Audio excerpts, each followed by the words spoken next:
ಮೈಸೂರು ಮಹಾನಗರ ಪಾಲಿಕೆ ವ್ಯಾಪ್ತಿಯಲ್ಲಿ ಎಲ್ಲರಿಗೆ ಗೊತ್ತಿರುವ ಹಾಗೆ ಶೌಚಾಲಯ ವ್ಯವಸ್ಥೆಗಳು ಸುಮಾರು ಕಡೆ ಮಾಡಲಾಗಿದೆ. ಇದು ಬಸ್ ಸ್ಟ್ಯಾಂಡ್ ಮುಂಭಾಗದಲ್ಲೂ ಕೂಡ ನಮ್ಮ ಶೌಚಾಲಯ ಅಸ್ತಿತ್ವದಲ್ಲಿದ್ದು ಅದು ಫಂಕ್ಷನಲ್ ಟಾಯ್ಲೆಟಲ್ಲಿ ಇರ್ತದೆ. ಆದರೂ ಅದೇ ಪಕ್ಕದಲ್ಲಿ ಮೂತ್ರ ವಿಸರ್ಜನೆ ಆಗೋದು, ಪಬ್ಲಿಕ್ ಯೂರಿನೇಷನ್ ಆಗುವ ಘಟನೆಗಳು ನಾವು ನೋಡಿದ್ದೇವೆ.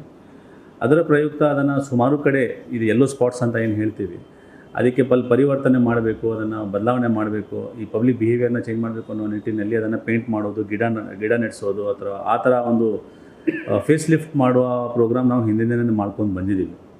ಈ ಸತಿ ಏನೋ ಮಾಡಿದ್ರು ಕೂಡ ಅಲ್ಲಿ ಸಮಸ್ಯೆ ಬಗೆಹರಿತಾ ಇರಲಿಲ್ಲಲ್ಲ ಅಂತ ಒಂದು ಪ್ರಾಯೋಗಿಕವಾಗಿ ನಾವು ಪಾಲಿಕೆ ವತಿಯಿಂದ ಸ್ಟೇನ್ಲೆಸ್ ಸ್ಟೀಲ್ ರಿಫ್ಲೆಕ್ಟಿಂಗ್ ಗ್ಲಾಸ್ ಥರ ಏನು ಕಾಣುತ್ತೆ ಅದನ್ನು ಹಾಕಿದ್ದು. ಅದರ ಉದ್ದೇಶ ಏನಂತಂದರೆ ಪಬ್ಲಿಕ್ ಟಾಯ್ಲೆಟ್ಸ್ ಬಳಸ್ಕೊಂಡು ಎಲ್ಲೋ ಸ್ಪಾಟ್ಸ್ ಎಲ್ಲೆಲ್ಲಿ ಇದೆ ಅದು ಕಮ್ಮಿ ಆಗಬೇಕು, ಜನ ರೆಸ್ಪಾನ್ಸಿಬಲ್ ಸಿವಿಕ್ ಸೆನ್ಸ್ನ ತೋರಿಸ್ಬೇಕು ಅನ್ನೋ ನಿಟ್ಟಿನಲ್ಲಿ ಮಾಡಿರೋದು. ಅದು ಒಂದು ಲೋ ಕಾಸ್ಟ್ ಮೆಥಡ್, ಅದೇನು ಜಾಸ್ತಿ ಕಾಸ್ಟಲ್ಲಿ ಮಾಡುವಂಥದ್ದು ಕೆಲಸ ಅಲ್ಲ. ಆದರೆ that should not be the solution, ಅದು ಸೊಲ್ಯೂಷನ್ ಅಲ್ಲ. ಯಾಕಂದರೆ ನಾವು ಗ್ಲಾಸ್ ಹಾಕ್ಕೊಳ್ತಾ ಹೋಗೋಕ್ಕಾಗಲ್ಲ. ನಮ್ಮ ಒಂದು ಕಡೆ ಈಗಾಗಲೇ ಎಲ್ಲ ಟಾಯ್ಲೆಟ್ ವ್ಯವಸ್ಥೆ ಏನಿದೆ ಅದನ್ನು ನಾವು ಅಭಿವೃದ್ಧಿಪಡಿಸ್ಕೊಂಡು ಫಂಕ್ಷನಲ್ ಮಾಡಲಿಕ್ಕೆ ಹೊರಟಿದ್ದೇವೆ. ಅದು ಒಂದು ಪಾಲಿಕೆಯ ಮುಖ್ಯ ಕೆಲಸ ಆಗುತ್ತೆ.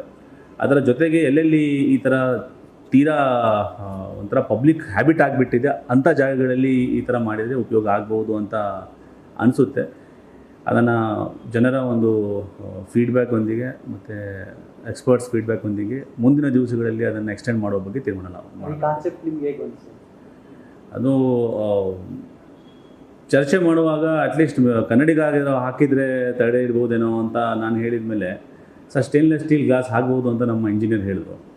ಸೊ ಆ ನಿಟ್ಟಿನಲ್ಲಿ ಒಂದು ಡಿಸ್ಕಷನ್ ಆಧಾರದ ಮೇಲೆ ಅದನ್ನು ಅಪ್ರೂವ್ ಮಾಡಿಕೊಂಡು ಪ್ರಾಯೋಗಿಕವಾಗಿ ಮಾಡೋಣ ಅಂತ ಮಾಡಿದ್ದು. ಮೈಸೂರು ಸಿಟಿಲಿ ಬೇರೆ ಕಡೆನೂ ಆ ಥರ ಅಪ್ಲೈ ಮಾಡೋ ಸದ್ಯಕ್ಕೆ ಮಾಡಿಲ್ಲ. ಅದೇ ನಾನು ಹೇಳಿದಾಗೆ ಜನರ ಮತ್ತು ಎಕ್ಸ್ಪರ್ಟ್ಸ್ ಫೀಡ್ಬ್ಯಾಕ್ ತಗೊಂಡು ಮಾಡಬೇಕು. ಯಾಕಂದರೆ ಯಾವುದೋ ಒಂದು ಪೈಲಟ್ ಮಾಡೋದು ಒಂದು, ಬಟ್ ಅದನ್ನು ಎಕ್ಸ್ಟೆಂಡ್ ಮಾಡೋದು ವಿಚಾರ ಏನಿದೆ ರಿಸರ್ಚ್ ಬೇಸ್ಡ್ ಮತ್ತು ಫ್ಯಾಕ್ಟ್ ಬೇಸ್ಡ್ ಇರಬೇಕು.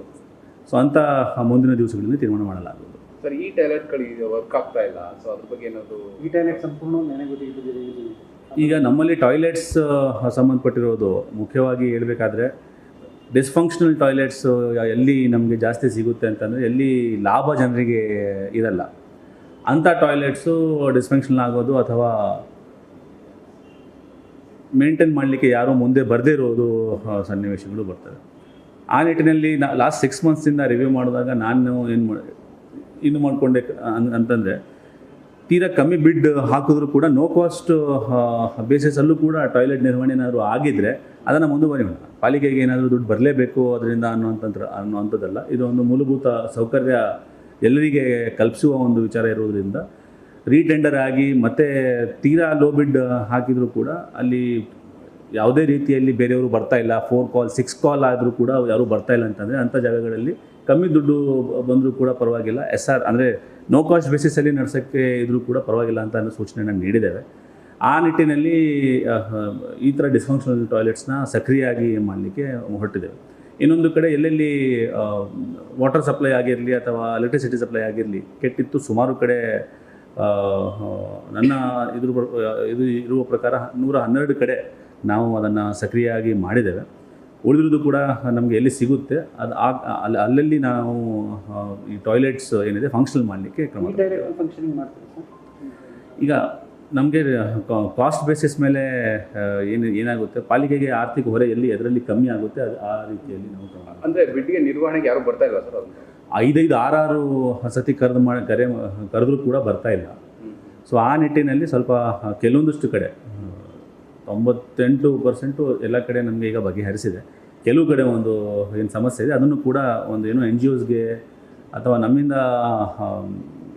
ಎಲೆಕ್ಟ್ರಿಸಿಟಿ ನಾವು ಕೊಡ್ತೀವಿ ನೀವು ನಿರ್ವಹಣೆ ಮಾಡ್ಕೊಳ್ಳಿ ಅನ್ನೋ ಲೆಕ್ಕದಲ್ಲಿ ಏನಾದರೂ, ಅಥವಾ ನೀರು ಎಲೆಕ್ಟ್ರಿಸಿಟಿ ನಾವು ಕೊಡ್ತೀವಿ ನಿರ್ವಹಣೆ ಮಾಡಿ, ಎಲ್ಲಿ ತೀರಾ ಎಲ್ಲೂ ಏನೂ ಆರ್ಥಿಕ ಲಾಭ ಇರಲ್ಲ, ಯಾವುದು ಲಾಭ ಇಲ್ಲದಿರೋ ಕಡೆ ಪ್ರೈವೇಟ್ ಅವರು ಹೋಗಲ್ಲ ಅಂಥದ್ದು ಕಡೆ ಅಂಥ ನೀತಿಯನ್ನು ಅಳವಡಿಸಲಿಕ್ಕೆ ಕ್ರಮ ತಗೊಳ್ತಾರೆ.